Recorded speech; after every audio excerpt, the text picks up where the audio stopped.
Om Swastiastu. Assalamualaikum warahmatullahi wabarakatuh. Salam sejahtera untuk kita semua.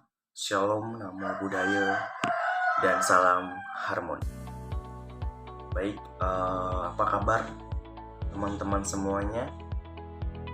Sekarang saya akan membahas mengenai cara merumuskan masalah, tujuan, dan manfaat penelitian. Namun sebelum itu, saya akan memperkenalkan diri terlebih dahulu.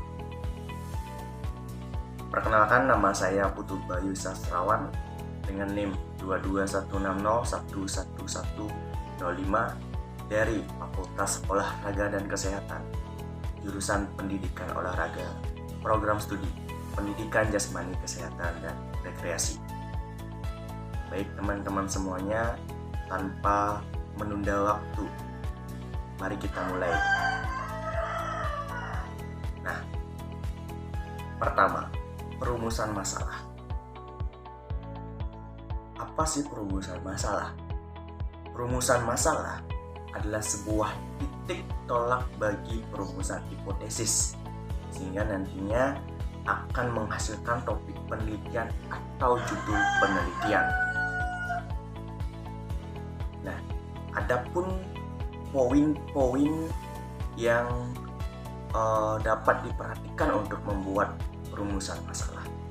Pertama, rumusan masalah harus jelas dan padat. Artinya, poin-poin yang nanti dibuatkan jadi satu kalimat itu harus jelas dan padat atau nyambung dengan pembahasan yang akan dibuat. Nah, selanjutnya harus berisi implikasi. Berisi implikasi artinya harus ada hubungannya dengan pembahasan atau topik yang dibuat, sehingga tidak simpang siur nanti perumusan masalah. Nah, selanjutnya ada data untuk memecahkan masalah. Artinya perumusan masalah ini dibuat nantinya tujuannya untuk memecahkan masalah, sehingga perumusan masalah harus dibuat dengan data-data yang valid atau yang sesuai dengan pembahasan. Selanjutnya, dasar nanti untuk membuat hipotesis. Artinya, kebenaran yang akan diuji dalam perumusan masalah harus sesuai dengan pembahasan yang dibuat, sehingga nantinya dapat menghasilkan topik atau makalah yang baik.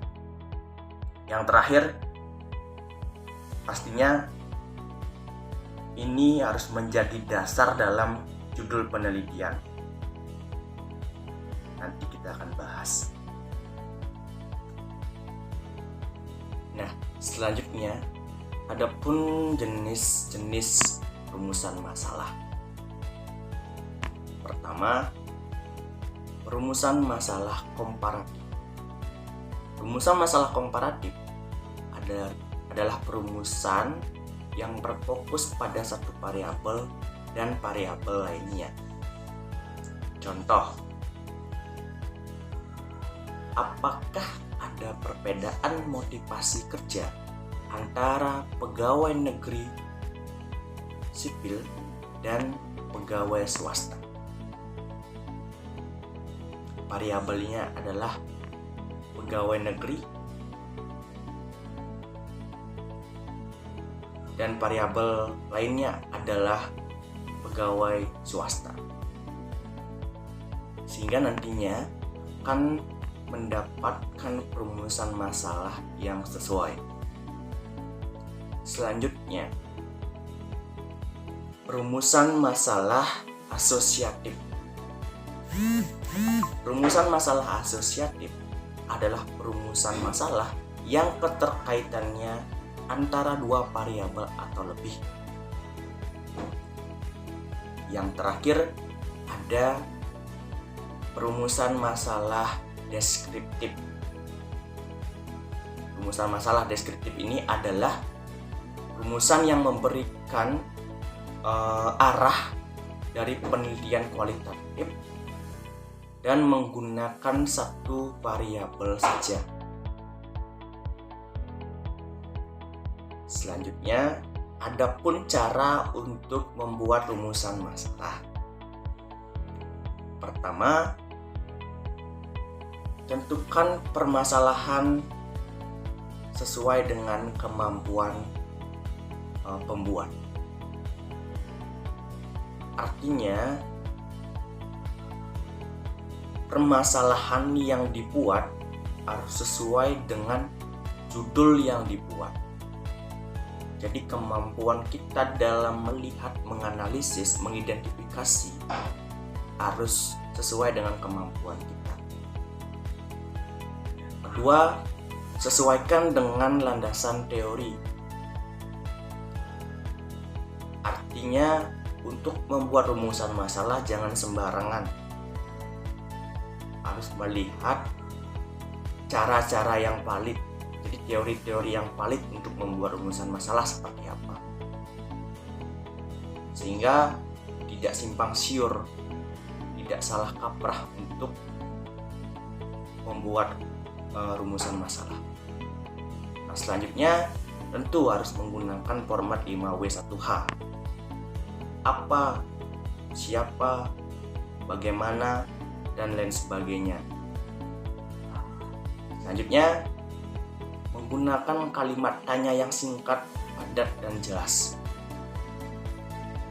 Jadi, rumusan masalah tidak hanya berbentuk kalimat, tapi bisa juga menggunakan tanda tanya. Selanjutnya, harus disesuaikan dengan tujuan penelitian. Nanti akan saya bahas mengenai tujuan penelitian di bawah. Saya berikan contoh yang ada pada artikel sebelumnya.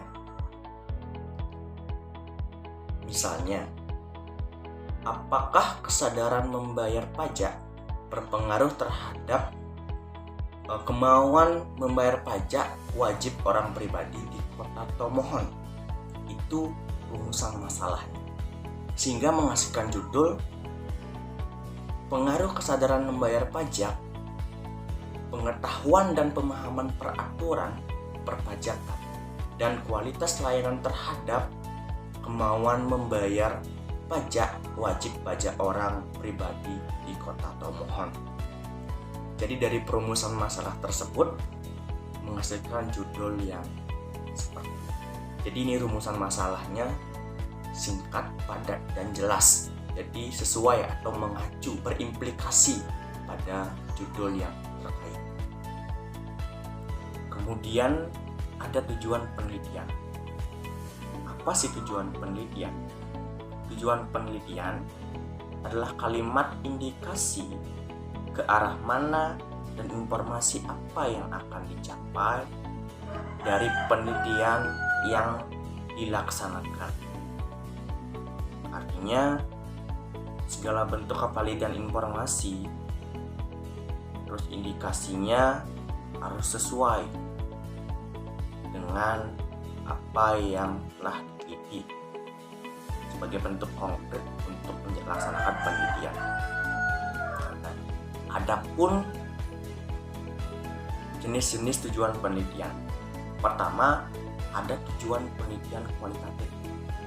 Tujuan penelitian kualitatif adalah fenomena sentral yang dimana para peserta penelitian terus lokasi penelitian itu disertakan supaya ini sesuai dengan penelitian kualitatif. Nah, selanjutnya ada tujuan penelitian kuantitatif. Tujuan penelitian kuantitatif adalah tujuan penelitian yang variabelnya lokasi penelitian dan para peserta penelitian dicantumkan. Selanjutnya ada tujuan penelitian campuran. Tujuan penelitian campuran adalah fenomena yang menyertakan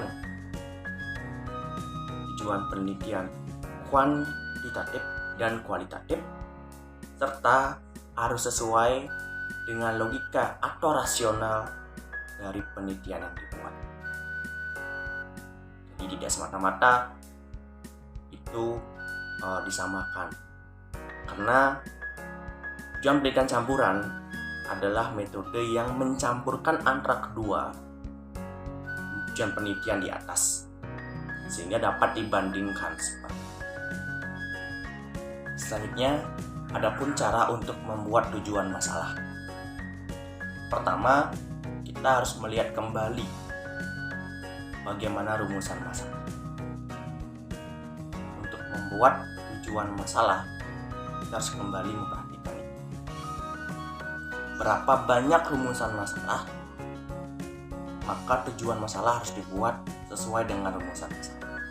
Misalnya kalau 3 ada rumusan masalah, kita harus membuat 3 tujuan masalah untuk mengkonsistensi dari tujuan masalah dan tujuan penelitian yang dibuat. Nah, yang kedua, harus ada kalimat atau kata operasional seperti mengidentifikasi, menganalisis, dan lain sebagainya. Itu harus dipakai. Saya berikan contoh. Rumusan masalahnya adalah, apakah kualitas layanan berpengaruh terhadap kemauan membayar wajib pajak orang pribadi di kota pemohon? Nah, tujuan masalahnya adalah untuk mengetahui pengaruh kualitas layanan terhadap kemauan membayar wajib pajak orang pribadi di kota pemohon. Jadi, antara rumusan masalah dan tujuan masalah itu memiliki keterkaitan.